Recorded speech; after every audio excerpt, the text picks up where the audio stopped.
Hello and welcome to Moderate Fantasy Violence, a podcast about pop culture and the world around it. I'm Alistair. And I'm Nick. And in today's episode, we will be reviewing the new Pixar movie, Luca, and the Netflix musical comedy special, Bo Burnham Inside. But before all of that, Nick, what have you been up to recently? Well, I decided to start reading the original Hellboy comics, which I've had on my Comixology account for a while after a particularly generous sale. I got the 4 omnibuses for £3 each, I think. So I decided after all that I'd just actually read them. So these are the original books, mostly by Mike Mignola, or I think a few of them have guest artists. So I think Duncan Fegredo, Richard Corbin, a few others. So yeah, this is the story of Hellboy, a large red boy who was created one day as part of an experiment and has summoned from hell, it turns out, and has grown up to become an employee of the demon hunting BPRD, which is the Bureau of Paranormal Research and Development or something like that. I haven't got the acronym in front of me. And anyway, yeah, this is the story of Hellboy encountering a range of supernatural, folk-based or mythology-based creatures and often beating the shit out of them, while simultaneously trying to explore his own origins and work out whether he is secretly going to become the beast and destroy the world. I think it ran from about the 80s or 90s to the early 2000s. There was a final story called Hellboy in Hell, which is collected in the last one of these omnibuses. So I've still got to read that, but I think I'm up to the start of Hellboy in Hell right now. And obviously they're also pretty big classic perennials in the world of indie comics, and there have been, I think, 3 movies at this point. The 2 Guillermo del Toro ones with Ron Perlman, and the less well-received film with David Harbour in the lead role. It's kind of a shame that didn't work out, actually, as having read the comic, David Harbour is very good casting for Hellboy. It's a decent take on the part. It's just a shame that, by all accounts, that film was terrible. But anyway, yeah, the comics are not terrible, and yeah, fully recommended. Sounds good. So, Anna, do you think the film's captured the essence of the character well? I haven't seen the Neil Marshall David Harbour film, but the original, and to be fair, I also haven't seen the second Del Toro one. I only saw the very first one a long time ago. It's by Mike Mignola, who is a sort of writer artist, whole package type creator for the most part, apart from a few story arcs by other artists. And I think a lot of the focus is on his vision of these sort of weird creatures. He has this very sort of classic stripped down horror style where he draws these weird monsters in a quite stark, basic style that makes them look quite terrifying, so they sort of pop out of these black backgrounds. And I think the Del Toro stuff does a good job of capturing the sort of aesthetic of the comics, in that the main focus is sort of on the weirdness of the creatures and how playful and silly and or funny or strange or scary they look. And I think Del Toro enjoys that stuff just as much as Mignola appears to. And Hellboy, although you do sort of empathise with his struggles against his dark destiny, to an extent he's just this sort of working stiff, curmudgeonly guy whose job it is to sigh and slash his way through these things. And yeah, he's a good, stoic, reliable presence to take you through Mignola drawing all these weird creatures. The more you get into it, the more I guess it does become about Hellboy and his journey. Like, especially in the second half, the third and fourth of these 4 massive omnibus volumes I'm reading, it does become a bit more of an actual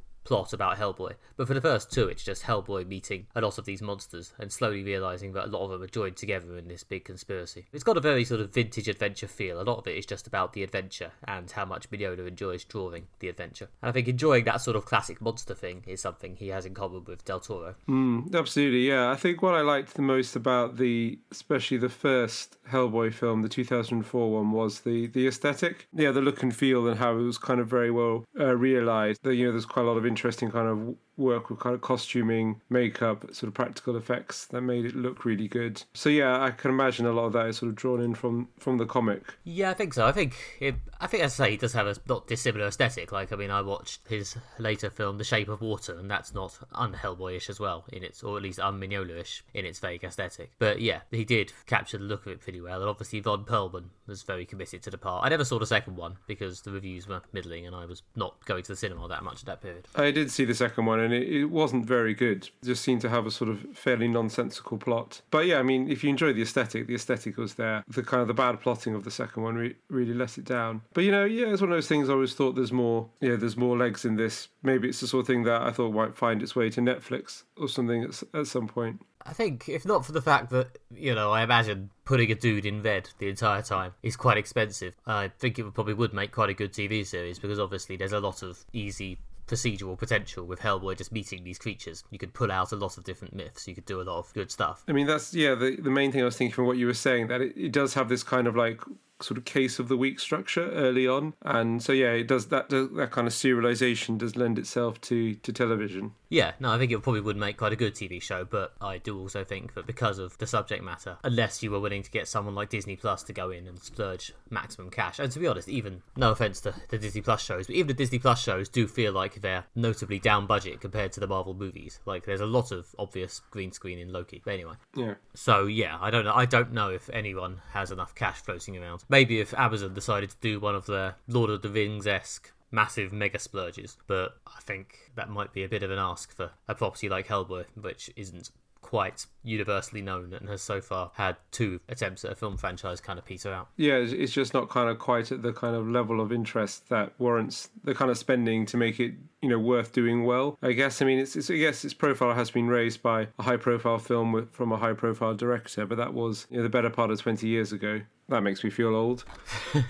But at the same time, I think it's got more of a cult following, I suppose. I mean, that's always the impression I got about the comics, that they were more of a cult thing compared to the more high-profile titles. Yeah, I think they've sort of passed over into the canon, especially since Mignola finished the comic, and it's now all available in these clear volumes, and I think it's become one of the big classics of indie. Yeah, but it does sound good, and I'm glad that they are, kind of worth reading, because I suppose you hear about these things floating around in the cultural milieu, but it's good to know that actually, this one, the reputation does stand up. Yeah, no, it's good. It's a decent length. It's like 4 good-sized 400-page omnibus books. It's a decent amount. It's not a huge epic sprawling series, but it's good. It's a good chunk of comics. So yeah, I recommend finally checking this stuff out. There's an absolute raft of spin-off stuff. There's like 20 volumes of a BPRD comic and possibly even a load of other volumes of an Abe Sapien comic and God knows what else. But I don't know if I'm going to read all those. I'll do Hellboy and see how I feel. So yeah, that's me. Alistair, what have you been consuming? Well, dear listeners, this was the point where I was hoping to bring you my review of Fast and the Furious 9 after rewatching all of the Fast and the Furious films during lockdown. I was supposed to go to the cinema to watch Fast and the Furious 9 and tell you all about it,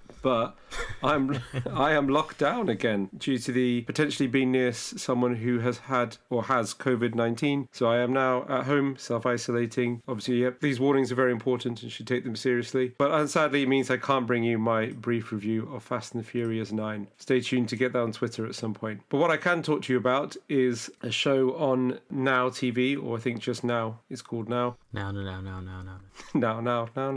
So yeah, there's a show I've been watching on Now recently called Domina, which is an interesting drama serial about Roman history. It tells the story of the rise of the Roman Empire out of the Roman Republic as told from the point of view of Livia, who was, well, in the TV show, she's Augustus's second wife, but in reality, she was his third wife. But they've simplified some things to make it fit into a TV show. So yeah, it's kind of the kind of early history of the Roman Empire from her perspective. If you're into Roman history, it's really interesting. It's very well done. They've got a good cast. They managed to create tension, even though if you know Roman history, you know where it's going. But they still managed to find a way to, still make it tense and each episode kind of engaging. For example, there's an episode when a plague strikes Rome and Augustus is very ill and there's lots of political machinations. And on the back of your head, he lives for another 40 years. He's not going to die at this point, but they still managed to make it dramatic. And there's a lot of is about the kind of political jostling to who's going to succeed Augustus. And again, if you know Roman history, you know who comes out on top, but they still managed to make it tense. Kind of there's a lot of drama in the backstabbing, murders, political machinations that goes on, and including the odd sort of self-aware joke that's put in that, for people who kind of know where it's going. So yeah, I'd recommend this. It's a good sort of historical drama. Okay, so we're talking political backstabbing, Game of Thrones without the dragons type of stuff. Yes, it's pretty much a Game of Thrones without the dragons is a very good description, because it even has amongst the cast Liam Cunningham. I think he's probably the biggest name actor in it, actually. Though there are some other well-known people. But yeah, they've managed to get some Game of Thrones people on board to do a kind of historical Game of Thrones. Yeah, there have been a few sort of true history drama type shows in the last few years. It seems to have become a small trend. I don't know if it is to try and get to the Game of Thrones without the dragons audience, but I've completely failed to watch any of them. So is this, I don't know, I guess, is this a sort of sexed up, dramaed up version of history, or is this a relatively sober drama? There's quite a bit of sort of sex and violence. I mean, it's one of those kind of go-to things when people make shows about the Romans. Basically, they were just like fucking and killing each other all the time. There was a HBO drama called Rome, starring Kieran Hines, I think, that was made about 15 years ago. That kind of covers the period actually preceding this show. Even though the shows aren't connected, this one is actually a pretty good sequel to that. And that show really lent heavily into the Romans were just kind of fucking and killing each other all the time, which is, I think, a sensationalized version of history. This one, they kind of lean more into trying to make it more accessible with it's more about kind of family politics and the sort of family relationships. Although, yeah, there is a fair amount of sex and death.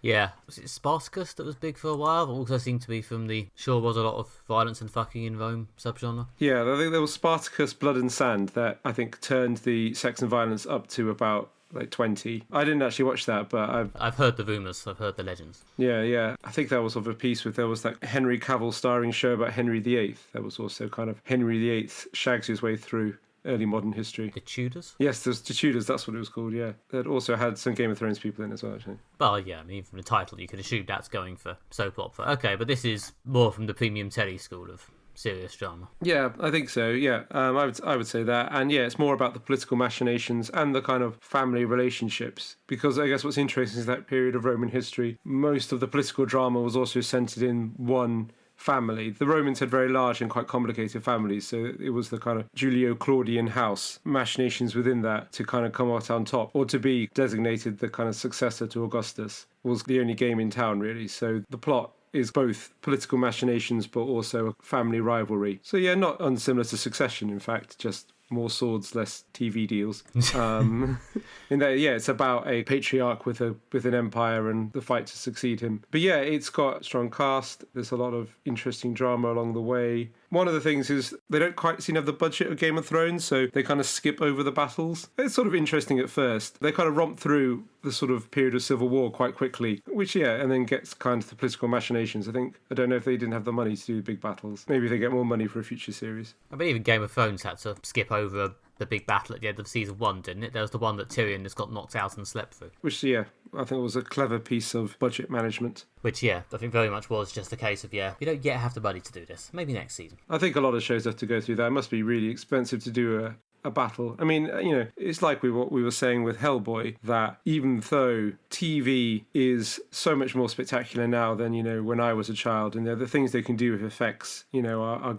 better than films in the 90s, there's still a noticeable difference between what a TV show can deliver and what a film can deliver. And I guess like a battle with even hundreds of extras dressed as soldiers is basically something for only like the top end TV shows like Game of Thrones or for films. Yeah, okay, but as long as it's delivering, the Roman vision for you. Definitely, if you're interested in Roman history, watch it, or if you're interested in political struggles, it's really interesting. I went recently to the British Museum has a big exhibition on Roman history, focusing on a later period at this point, but they had a big timeline on the wall of the Julio-Claudian house and how everyone was related, and I snapped a picture of that on my phone to refer back to while I was watching the show, which did help. So yeah, if you're interested in Roman history, and I'm on maybe a small Roman kick right now, I'd recommend watching this show. Okay, and speaking of things relating to Italy, it's time for our first main review, which is Luca, the new Disney Pixar movie, which has been released on Disney+. I think it was meant to get a cinematic release, if not for ye mighty pandemic. But no, it's available now if you have Disney+. This is about a young sea monster called Luca, who discovers that when he goes ashore, he becomes a human boy. And then he immediately befriends another sea monster / human called Alberto, who slowly encourages him to disobey his parents, who very much want him to stay safely underwater as a sea monster and explore the human world where he discovers life and acceptance and so on. It's a very fun, affirming story. This is directed by Enrico Casarosa, and yep, we've both seen it. Alistair, what did you think? So this is a very enjoyable, really nice film. It ticks all the Pixar, Disney boxes. It's sweet, it's funny, it's sort of fast-paced and holds your attention really well. It's got a really nice moral about accepting people for who they are, not judging or fearing each other. It's difficult with a Pixar film because there are so many really, really strong ones. Just last week, I watched Toy Story 3, which is a classic and to be held up with many of others. It's difficult because this film is, it's not as good as, say, Wall-E or Finding Nemo or The Incredibles or, some of their best. But it's also, it's not their worst. Definitely a mid-table Pixar film, in my opinion. I enjoyed it more than, say, Cars. I don't have anything particularly strong to criticize about it. If anything, it's just kind of another example of the Disney competence machine. The only thing I can really think to say on that lines is that although it's very competent and enjoyable, I suppose mere competent filmmaking is not the stuff that kind of childhood magic is made made of. So I don't know if this will endure the way that films that have gone on to become like childhood classics, like Finding Nemo, Toy Story, Ratatouille have. So maybe this is a film that won't be remembered, but it's certainly an enjoyable watch. Okay, unusually, as I like to think of myself as the resident cynical monster of the podcast, I think I enjoyed this more than Alistair did. I thought it was quite lovely. I mean, I was expecting, as Alistair said, a decent sort of charming Pixar film, them doing what they do. But I enjoyed it more than I expected to, for whatever reason. Maybe I was just in the right kind of sappy mood. But yeah, I thought the characters were well defined. It had a nice sort of, I don't know, it had a sort of a languid vibe, which I quite enjoyed, a sort of laid back, twinkly, rustic, gentle tone, which kind of works for me. I think one of the reasons maybe it will be, I don't know, maybe it won't end up being one of their most memorable films is perhaps because it's quite laid back and doesn't necessarily jump up and down shouting and making noise to get your attention. But I quite enjoyed it for that. I thought it was quite nice and quite sweet, and I thought the characters were quite well defined, and it had a lot of unironic heart, and even the characters that only appeared for a short time, I thought it was quite clear who they were and what they did, and it was quite easy to fit them into the ongoing sort of comedy. There was some enjoyable slapstick as well. The whole Italian setting I thought was quite singular and vivid and well realised. It zips along, it's a decent 90 minutes. It looks lovely, obviously, with all that sweet Disney money. I don't know, I'm surprised it didn't get a cinema release, to be honest, although at the same time I've been really god-awful at keeping up with Pixar cinema releases in the last 10 years, so maybe I wouldn't have seen it if it had. Might be a controversial take, but I think I may prefer this to Soul, to be honest. I felt like Soul, I feel like Luca has a stronger idea of its tone as this sort of fun, sweet kids adventure, whereas Soul seemed a bit unsure if it was actually trying to play to the kids or if it was just aimed squarely at adults struggling with their mortality. Yeah, the comparison to Soul is interesting. I kind of felt that probably Luca kind of succeeded more in what it was setting out to do, but maybe Soul was a bit more ambitious. Like Soul was really trying to tell a story about mortality and really kind of like anthropomorphize and bring dramatic story and character out of concepts like death and eternity and the soul. Whereas this is kind of, it's more, this isn't to really, insult the film or say it's bad, but like it's just aiming to do a more straightforward story. And I mean, I guess one of the things you could take away from this is that if you aim to do a more straightforward story and succeed, you kind of come away with a better film. Alternatively, if you make a kids film that's aimed at kids instead of an audience of sobbing adults. There's also that. You're right, I really did enjoy the kind of vibe and the aesthetic of this film that really brought the kind of Italian setting to life through like characters and dialogue, the kind of mise en scène. There's even things like, there's quite a lot of pasta eating in this, but the pasta really looked like really nice and edible. I know since like Ratatouille, they've certainly been able to do food really well, but sometimes you watch like an animated thing. Like I can imagine food's really hard to animate accurately, and sometimes it does look like they're eating kind of like kind of brown goo. Well, yeah, it was just rubber. Especially because Pixar's animation style is a bit rubbery anyway. It can just look like rubber. Yeah, or they subtly cut around it, like you just see someone lifting a bowl to their mouth so you can't see like chewing and stuff, which is probably hard because chewing looks awful anyway in real life, so it's hard to make it look cute. But anyway, this is a bit of a detour to say the food looked lovely, and I think that was part of how they sort of realised the aesthetic of the film really well. Yeah, for some reason it's always really fun and endearing and human whenever a film successfully communicates how much food means to people. Maybe just because live action actors don't like eating on screen because it's undignified, I don't know. Yeah, it's also live action acting is like a nightmare for continuity. If you do like 20 takes, you don't want to eat like a slice of cake 20 times. So if you look at like a lot of live action films, like dinner scenes, people aren't actually eating. Yeah, no, I have listened to a few behind the scenes of the TV show type podcasts in the last few years. There's a lot of talk about how the actors don't like doing eating scenes, and the show's off to avoid doing too many of them because it's just difficult and tedious. Yeah. But there's some really lovely jokes in this film that I really did like. There's some great, really warm-hearted stuff. Like the main character, Luca, his grandmother, is just like this hilarious comedy grandmother. I don't know, just like really laid back compared to his parents, which is just a nice, warm presence. And there's a great little joke early on when he's living underwater. Luca's like a shepherd for fish. They're kind of like flock of fish that they have for some reason. But like the fish make little like barring noises, like they're sheep, which it took me a second to notice. I guess because he's a shepherd and they're his flock, but I don't know why the fish bar, but it's just hilarious. Yeah, no, I really liked actually the main human character they befriend, her father, is this sort of looming brick wall of a person. Yeah, he has this really like quite underplayed character journey where he sort of slowly befriends one of the kids, but it's really, really underplayed because this character just barely emotes. Somehow, through the magic of Pixar animation, you still get this weirdly emotional journey with this huge dad and his barely twitching eyebrows and his weird cat. The cat's good as well. Oh, the cat's so funny as well. Yeah, that's another like really funny comedy character. We said before that kind of animals pulling weird human expressions is just hilariously funny in animation. You can't really go wrong with that. But no, I did really like the dad character, especially as he was a disabled character. He was sort of born with only one arm, but he's still like the best fisherman in the village, which is a nice kind of bit of representation. Yeah, his prime character trait, apart from being stoic, is being terrifyingly good with knives.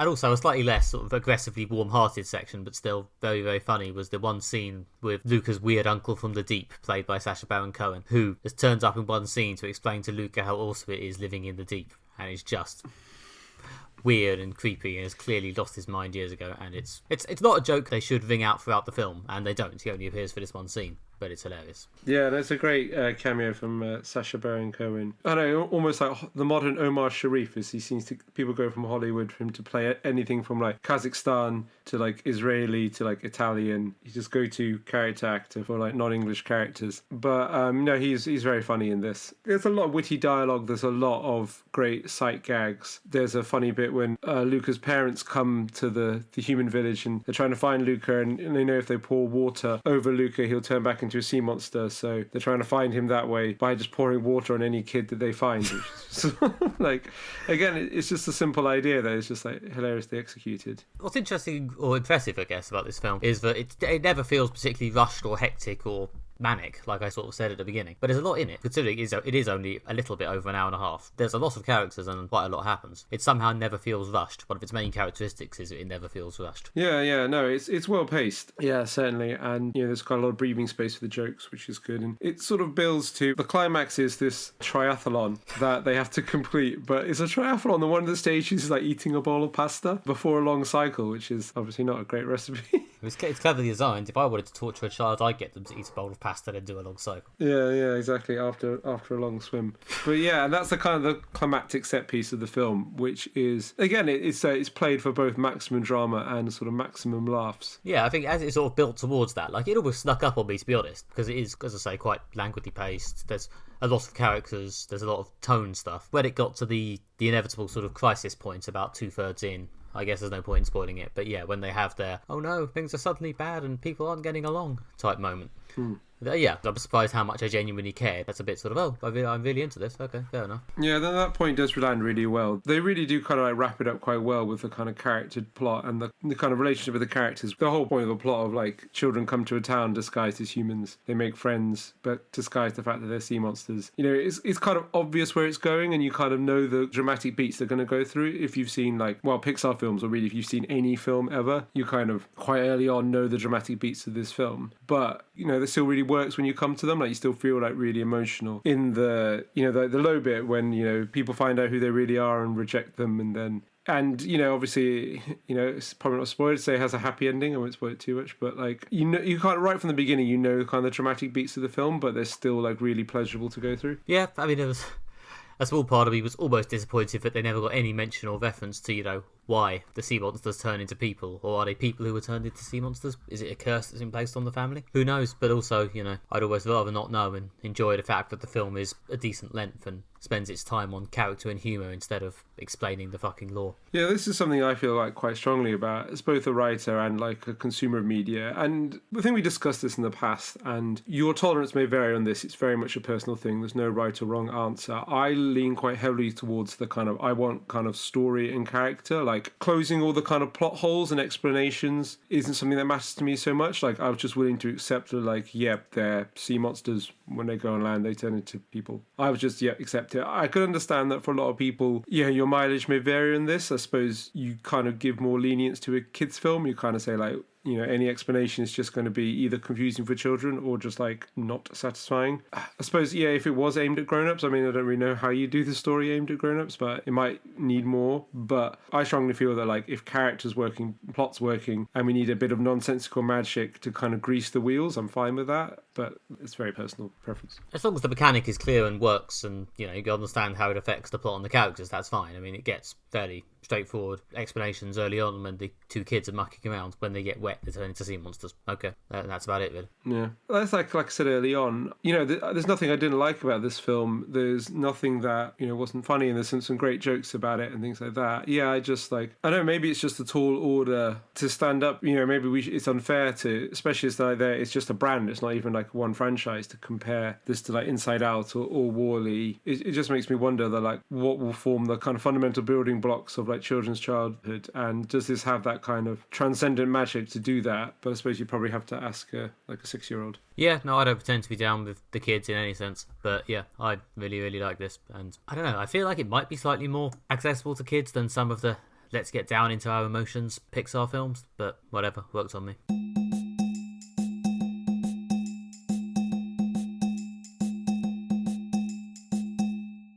Okay, and last up today, we'll be talking about Inside, a new stand-up special, musical comedy special, I guess, from Bo Burnham, which was recorded over the course of a year inside his house, in which Bo Burnham tries to explain his feelings about extended quarantine through the medium of singing and anguish. So, this has been on Netflix. It's been on Netflix for a while, actually, but it seems to have taken off a bit and become kind of an iconic bit of culture of our lockdown era, so we thought we would finally get around to watching it, just as the lockdown era possibly ambles towards an end, at least here in Britain. Maybe, if the government get their way. Anyway, Alistair, what did you think of this? It's very funny, is the main thing to say, and I laughed a lot, and it's, kind of the closest we get to a stand-up comedy special. Yeah, I think he even says at one point it's basically a stand-up show, but there's no audience, only just one camera. As well as being very funny, it's also quite sad, and it really does work well, kind of balancing the sadness and the humour in that they don't detract from one another. The humour is quite funny, the sadness is quite moving. It doesn't feel like he's taking pot shots or funny kind of riffs on sad topics. They're kind of mixed together in a way that I think really good comedians can do well. I always thought that Alice Fraser, for example, does this very well in a different way, but kind of can mix kind of serious emotional content with being very funny. And partly that is the way it's mixing in kind of serious and big issues into the humour and the comedy. And there's lots about the pandemic and the mental health effect it's had, and also Bo Burnham's own mental health, as well as mental health issues not to do with the pandemic that are brought in. He talks about kind of a lot about race and society and social media and things like that. So there's a lot of big topics in there, kind of done through the accessible medium of kind of catchy tunes and funny songs. So yeah, there's really a lot to like here. If I had any criticism, it would be, I suppose, that he touched on a lot of big issues. I don't know if he has necessarily anything hugely original to say on a lot of the issues, in that they are kind of perspectives I've heard before, but he does approach them in a very funny and novel way with these songs. So I would strongly recommend this.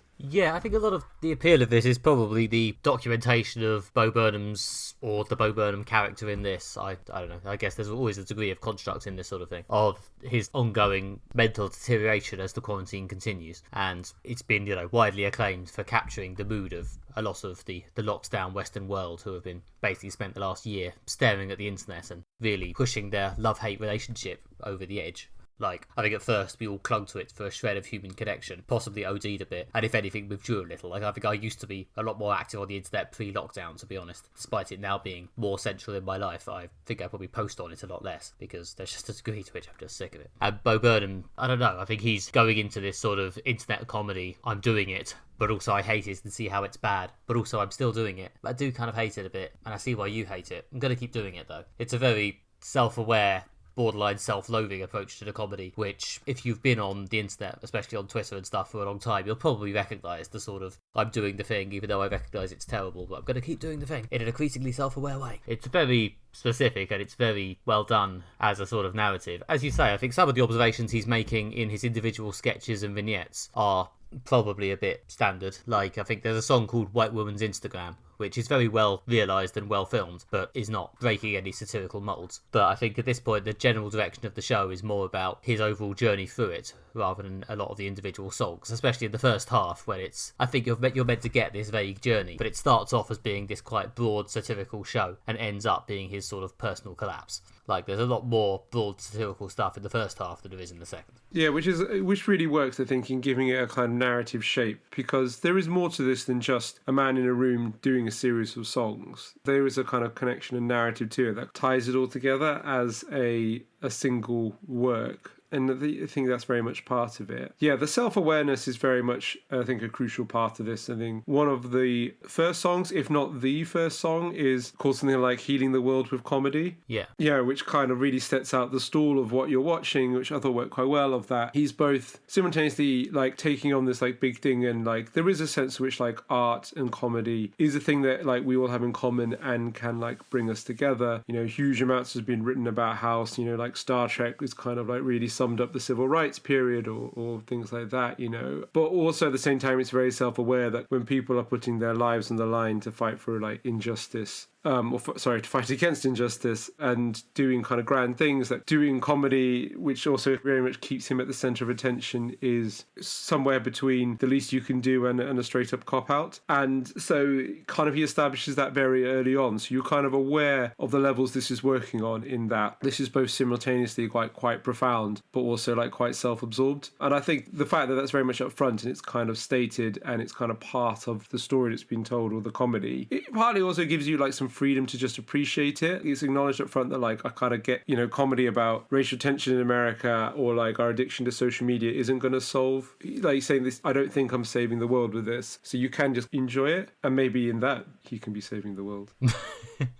I don't think anyone's saying he saved the world, but I think a lot of people have felt a lot of gratitude towards him for somehow expressing their, you know, sense of hopelessness and slight despair at sitting indoors while the world gets steadily worse. Yeah, it's very relatable. Yeah, which I think I really liked. I mean, even as someone who, you know, my mental health hasn't been like as bad as his is during the lockdown, but I still really related to the kind of the mental health stresses that the last year and a bit have put on us all. And yeah, I found it like very, very relatable. And I like the fact that the loose narrative structure of it seems to be at the earliest more talking about the stresses of lockdown and the difficulties of like working during lockdown. And then over time, he kind of talks about more about his mental health more broadly and tells his story over the last like 5 years, you know, and how he was really like working up to being 2020 is going to be my year. And, you know, sort of thing, I'm finally getting on top of things. And I've, you know, several people have told me that they really thought like 2020 is going to be my year. You know, I'm getting my shit together, this is going to be good. And then obviously reality had other things in mind. So that the talk about broader mental health, not just mental health problems brought about or exacerbated by the pandemic, but like his sort of long history of mental health issues, was very touching, very moving, and very relatable, which is the thing I probably like the most about this.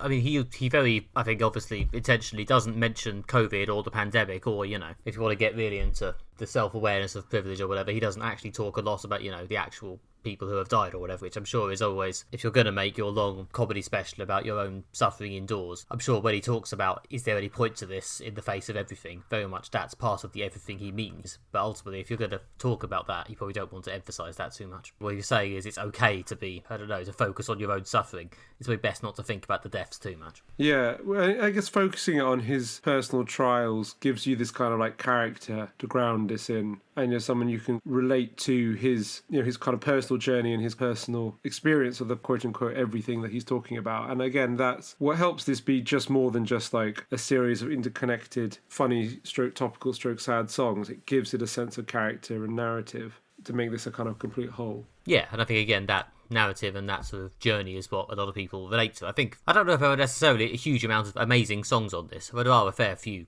strong high points. Like, I liked the Saving the World Through Comedy one, and there's one called Welcome to the Internet, which is a bit of a tune. But the rest of it is, some of it are merely just sort of functional songs that do their bit in the show. There are some that I thought were very funny. They're not necessarily like catchy songs. Like there's one about sexting that's just is quite funny. It's not a great song, but it is a funny bit of comedy. I mean, this is a bit of a YouTube-y show, I guess. I don't know how much of that is him aping YouTuber style and how much of that is the reality of filming a show by yourself with one camera. It's going to have to be YouTube-y. But yeah, there's one where he does a song about unpaid interns, one of the fairly straight bits of satire, and then he does a reaction video of himself reacting to that song, and then a reaction video of himself reacting to the reaction video, which is, yeah, it's relatively early on in the thing as well. I think it's about a quarter of the way through, and it's one of the bits where you realise it's really put literally on the screen how self-aware and self-referential he's going when he's reacting to himself reacting to something else, and then possibly also reacting to that. Yeah. That's the level that you start to realise he's on. Yeah, I thought the bit was absolutely hilarious because it's also just, it gets, after a while, it just gets just silly. Like, you kind of just becomes this jumble of words as the kind of, because all the reaction videos are like playing in the background as well. And it's just like, and he's making a serious point, but also it's just like almost like Monty Python level silliness. I like that. And also it's like, yeah, this kind of self-aware critique or like kind of sending up of YouTube and the, you know, our digital culture. Similar to that, I really liked the skit he did when he does a kind of a let's play of a video game version of his life. This obscure indie title about a man in a room where you could just, the main thing you can do is cry. And he's just like walking around and he keeps going, I think I'll cry again. Yeah, which is good. And also interesting because I think, I don't know, one of the main forms of media that I think has really benefited and taken off in the last year and a half is probably the Twitch gaming stuff, or Twitch streaming as a whole. So yeah, in a small way, Bo Burnham, once again, telling us that he's aware. He's one of us. He's been watching Twitch streams just because they're there. I mean, I think I personally probably consumed more YouTube in the last year than in the rest of my life put together. You're right, there's something very YouTube-y about this. And there's kind of been a boom of that form of digital culture, and it does satirize that in a way, but also sort of paying homage to it, which I liked. Yeah, and towards the end, that funny feeling, his sort of quite long guitar ballad about wistfully thinking about the current world, it's, I don't know, for me that was one of the big sort of emotional high points of it. And although it's not a funny song or even particularly a catchy song, that is one of the ones I have listened back to a few times. Yeah, like I say, it's more than just doing straight up comedy. It's one of the more moving kind of emotional bits when there's bringing in a different emotional flavour to it by having these kind of sad reflective bits that aren't necessarily funny. Yeah, like I say, really worked in making this more than just a series of connected funny songs. One of the things I also just really liked about it is that it kind of uses the reflexive approach, well, which is kind of mainly used to describe documentary making, and you could say this is a sort of documentary in a way, but it is certainly used the reflexive approach, which is the story of how he made what you're watching. So like it's him in the kind of his studio stroke recording space stroke video editing space stroke living space. So him when he's doing bits of kind of more stand-up, there's like kind of equipment everywhere, and there's various bits, you know, I don't know how authentic these are, but it's part of the approach where like the camera falls over or something like that, or like, you know, he kind of interrupts the song because of something. And there's bits where he kind of talks to camera about the kind of pressure he's under to deliver it, how he's got to pull something together, how he's working on different ideas, you know, these ideas may or may not work. So you're getting an insight into his creative process, you know, how he works, how the stuff comes together, but also you're kind of watching the story of how what you're watching is made, which is a really, I think, interesting approach. And it's not used very often because it's hard to do well, but this kind of does it really well, partly because it's quite straightforward. It's just a man in a room making a special about a man in a room. I think it's quite deceptively straightforward in that way, but I'm 100% sure that most of the performances, apart from the ones towards the end where he wants to show himself or his character going off the rails, are incredibly slick. Like, I'm 100% sure he did the early songs like White Woman's Instagram or Sexting a million times till he got them exactly right.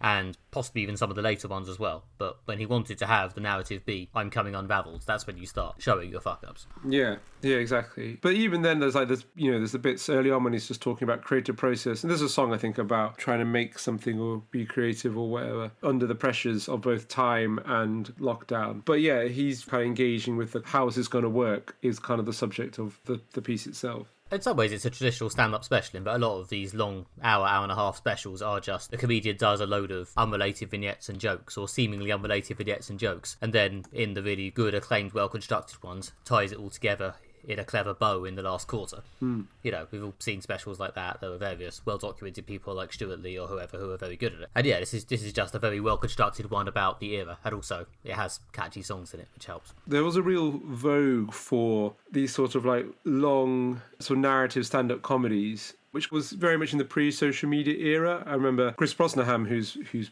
been on this podcast once said that he felt that Twitter has sort of saved the joke, in that stand-up comedians went back to doing jokes when there was Twitter, and that kind of sort of short, discrete jokes. Because before that, there was this vogue with these kind of long, like you tell a long story that's very funny. Like Stuart Lee obviously has always done that kind of thing. And, you know, there's a lot of stuff like the Dave Gorman Google Whack Adventure kind of stand-up thing that's telling like one big story. And a lot of them kind of had that kind of reflexive approach in which, like the Dave Gorman one was very much like, I got a grant to do a book and I set out to write a book, and what I'm telling you now is the story of what happened when I was given the grant, and, you know, kind of I ended up producing this. A lot of them are like, whoa, I was given a load of money to do something, and then I made this. But I've not really seen some of those in a while. I'm not hugely up to date with stand-up comedy, but there did seem to be a shift back to kind of discrete joke telling when social media came along, and which things like YouTube Shorts and now Instagram, short videos, stand-up comedy stuff is, I guess, it emphasised that. But maybe Bo Burnham's kind of coming full circle on it now.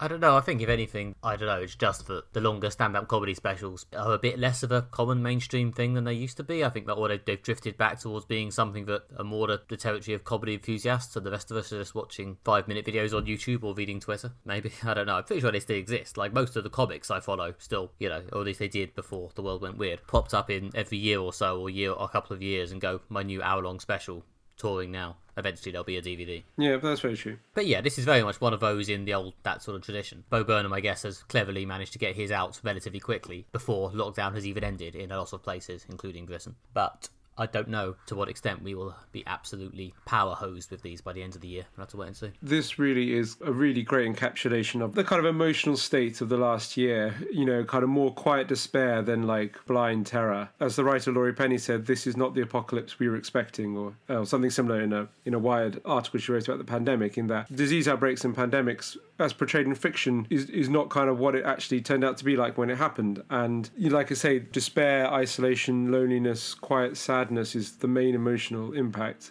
of the last year, and this has kind of captured that extremely well. It's also come out in a timely way. So, I would not be surprised if this became the archetypal kind of emotional encapsulation of the pandemic kind of as an emotional experience. It's not a story about COVID, it's a story about people's mental health for a year, but it's kind of really captured it, so... Certainly for the fairly online young adult demo, yeah, I think this is probably a reasonable depiction of their psychology in the last year. I think honestly it's been a weird year of, everything's gone, but at least the internet is still working. And then you end up, as Bo Burnham has here, really going round and round with your relationship with the internet. God knows what this special would have been about if even that hadn't worked. It's very much hitting them the nail of a lot of people saying, like, God, at least we have the internet. Like, imagine what this would have been like going through this in the 90s. But it was like, well, I guess the one thing in the 90s was we wouldn't have OD'd on the internet, which is what we've all done. Yeah. Who knows what will happen going forward, both in terms of our relationship with the internet and indeed other comedy specials attempting to also be the definitive take on the pandemic. I'm interested to see who else will rise to the top of that heap. I'm sure there will be many, and some will catch on like this has and others will not. But yes, this one's good. As I say, it's gone very viral and a lot of people have seen it, so we may well be coming in late on this, but especially if you like your musical comedy, worth a look if you haven't. Yeah, I'd recommend this. If it pops up in your Netflix recommendations, then it's good. That's all we have time for. If you have enjoyed this episode of Moderate Fantasy Violence, then please leave us a review in your podcatcher of choice, as it helps other people find out about the show. If you want more from us, you can visit our website, which is moderatefantasyviolence.com, where you can listen to back episodes of the podcast and read bonus written pieces by Nick and myself. If you go on there right now, you will find my epic long read about the Mission Impossible films, celebrating them on their 25th anniversary and kind of going through how Mission Impossible films have intertwined my life and the politics of the world that we live in. I put a lot of time into writing this. I'd appreciate it if you read it. I proofread it, and as I said last episode, it's very good. Check it out. And you can also check us out on Twitter as @MFV Podcast, especially if you want to know exactly when Alistair's article goes up. As you know, it'll have been up for a while by then, but still go there now to find the link. And then you can go to Moderate Fantasy Violence on Facebook for that same service on Facebook. Or you can follow me on Twitter as @NickMB or on Facebook as Nick Bryan Writes, where my next comics Kickstarter, my new project with Rosie Alexander, should be snapping into focus in the next few weeks. So now might be a good time to follow me on the social medias. I might actually post something. You can find more from me on Twitter, where I'm at Alistair J.R. Ball, or you can find more of my writing at redtrainblog.com. Join us next time, where we will be doing a Marvel double-headed episode. We'll be reviewing Black Widow, the first Marvel film we've seen in the cinema for around 2 years, and then we will also be reviewing the entire first series of Loki on Disney+. So join us for maximum Marvel entertainment in 2 weeks' time. Until then, have a good time. Goodbye. Bye.